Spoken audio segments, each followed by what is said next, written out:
Craig Anderson. I'm the project manager here at Double Dykes for Ogilvie Construction. This is the redevelopment of a traveller site in Perth for Perth Kinross Council. The project is split into 3 phases, the reason being that we have as little disruption to the residents as possible. So we move the residents out, we carry out demolition, civils, groundworks, infrastructure, ground screws, drop modular units in, and then the residents return 9 to 10 weeks later.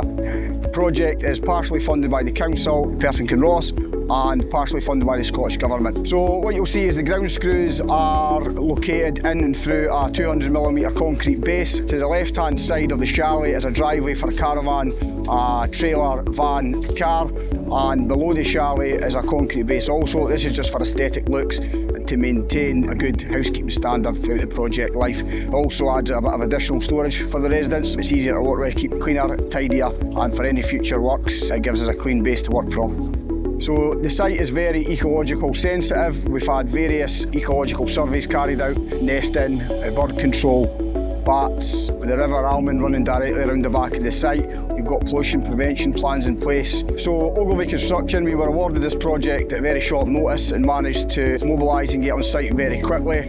This type of project's slightly different from what we're used to. We do commercial projects, private building and social housing, but these modular units on ground screws first of the business. It seems to be going well. It's something different from what we're used to. Certainly something that we'll be looking at going forward.